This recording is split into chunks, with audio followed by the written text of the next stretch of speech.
Hi friends, welcome to Swami's kitchen. நாம் இன்றைக்கி பார்க்க போகிற ரெசிபி ஒரு ஸ்பெஷலான தோசையும் ஆப்பமும், அதாவது தேங்காய் தோசை. இது நான் இளம் தேங்காயில் செய்திருக்கேன். ரொம்ப பஞ்சு போல் இருக்கும். இது நீங்கள் தேங்காய் அதிகமாக இருக்கிற நேரத்தில் இதே மாதிரி செய்து பாருங்கள். எப்போவுமே இது பஞ்சு போலே இருக்கும். அதனால் இதுக்கு ஸ்கூலுக்கு குழந்தைகளுக்கு நீங்கள் இதை கொடுத்து அனுப்பலாம். ரொம்ப நல்லாயிருக்கும்.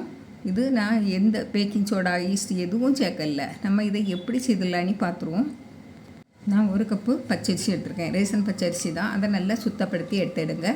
இது நல்ல அரிசியாக இருந்து ஆப்பத்துக்கு ரொம்ப நல்லா வரும் இந்த அரிசி. இதை இப்போ நல்லா கழுவி எடுத்துருவோம். நல்லா கழுவி எடுத்துகிட்டு இதை 4 மணிக்கு, குறைஞ்சது ஒரு 4 மணிக்கூர் ஊற வைங்க. முடி இருக்கட்டு. இப்போ 4 மணிக்கூர் கழித்து பார்க்கலாம். 4 மணிக்கூர் கழித்து நம்ம பார்த்தா நல்லா ஊறி வந்துருக்கும். ரேஷன் பச்சரிசி வந்து சீக்கிரமாக ஊறிடும். ஆப்பம் வந்து நல்லா சாஃப்டாகட்டும் இருக்கும். நம்ம கடையில் வாங்க அரிசியை விட இது நல்லா சாஃப்டாக இருக்கும். இப்போ இதை நல்லா தண்ணியை வடிகட்டிட்டு மிக்ஸி ஜாரில் மாற்றிடுவோம். ஒரு கப்பு அரிசினால ஒரே நேரமாக அரைச்சி எடுத்துடலாம்.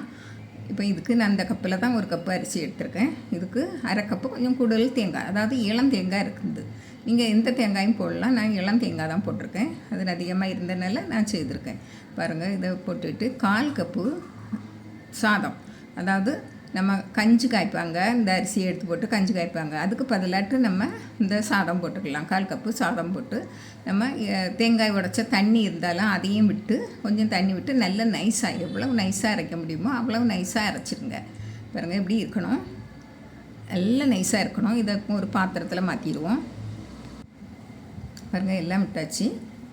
இப்போ இதில் ஒரு 1/2 டீஸ்பூன் உப்பு போட்டு நம்ம மிக்ஸி ஜார் அலசி கொஞ்சமாக தண்ணி விட்டுருங்க. தண்ணி விட்டு நல்லா கலந்து வச்சுருங்க. இப்போ நம்ம இதில் எதுவுமே சேர்க்கல அதிகமாக. அரிசி 1 கப்பு பச்சரிசி, 1/4 கப்பு சாதம், 1/2 கப்பு தேங்காய், அதுவும் இளம் தேங்காய் தான் போட்டிருக்கேன். உங்களுக்கு எந்த தேங்காய்னாலும் போட்டுக்கலாம். இப்போ நல்லா கலந்து மூடி வச்சுருங்க. அடுத்த நாள் காலையில் பார்த்துடலாம். நம்ம அடுத்த நாள் காலையில் நல்லா பஞ்சு போல் இருக்கும். நல்லா பொங்கி வர விட்டாலும், நம்ம உளுந்து எதுவும் சேர்க்கல இல்லை, அதனால் பொங்கி வரட்டாலும் நல்லா பஞ்சு போல் ஐஸ்கிரீம் மாதிரியே இருக்கும். பாருங்கள், நல்லா கலந்து விட்டுருங்க. உங்களுக்கு பேக்கிங் சோடா போடணுன்னா கொஞ்சமாக போட்டு விடுங்க. இதை விட நல்ல பஞ்சு போல் வரும். நம்ம இதுவே போதும் நமக்கு. பாருங்கள், கொஞ்சம் கெட்டியாக இருக்குது. கொஞ்சமாக தண்ணி விட்டுருங்க. கொஞ்சமாக தண்ணி விட்டு நல்லா கலந்துடுங்க.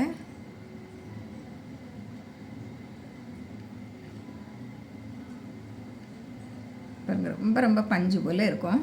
இப்போ நான் ஆப்பத்தை முதல்ல சுடுவேன். பாருங்கள், ஆப்ப சட்டி நல்லா சூடானதும் ஆப்பத்தை விட்டுருங்க. நீங்கள் விட்டு சுற்றியும் விடுங்க. நான் இப்படி விட்டுருக்கேன். இதுதான் ஈஸியாக இருக்கும். பாருங்கள், முடி வச்சு பாருங்கள், எவ்வளோ பஞ்சு போல் இருக்குது, எவ்வளோ தூரம் விழுந்துருக்குன்னு பாருங்கள். இது அப்போனால கொஞ்சம் எடுக்க கொஞ்சம் கஷ்டமாக இருக்குது. பாருங்கள், இது இரும்பு கடாய் எண்ணெய்னால நீங்கள் 1 சொட்டு 2 சொட்டு எண்ணெய் விட்டுட்டு ஒரு வெங்காயத்தை இப்படி வெட்டி நீங்கள் அப்படி தடவி விட்டுருங்க. அடுத்தது பழம் போல் வரும். பாருங்கள், நான் அடுத்தது விட்டு எடுத்து காணிக்கேன். பாருங்கள்,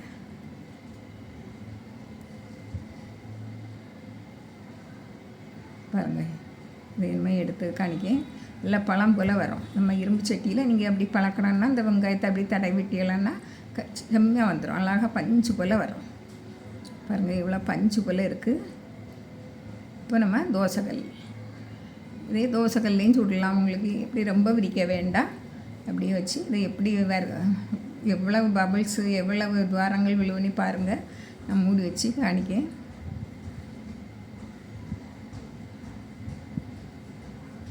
நம்ம பேக்கிங் சோடா எதுவும் போடாமலே இப்படி வரும் இந்த தோசை. நீங்கள் அதுவும் இளம் தேங்காய்னால இப்படி வரும்.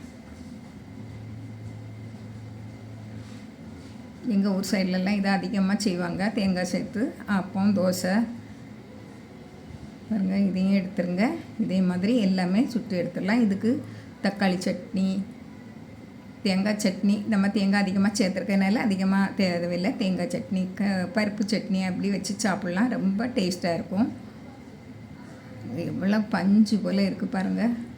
இந்த தோசையும் பஞ்சு போல் இருக்குது. எவ்வளவு நேரம் ஆனாலும் இது பஞ்சு போலே தான் இருக்கும். அதனால் இதுக்கு நம்ம ஸ்கூலுக்கு எடுத்துகிட்டு போகிறதுக்கும் ரொம்ப அருமையாக இருக்கும். நீங்கள் குழந்தைகளுக்கும் இதே மாதிரி செய்து கொடுத்து பாருங்கள். பிடிச்சிருந்தால் லைக் பண்ணுங்கள், ஷேர் பண்ணுங்கள், கமெண்ட்ஸ் பண்ணுங்கள், மறக்காமல் சப்ஸ்கிரைப் பண்ணுங்கள். தேங்க்யூ.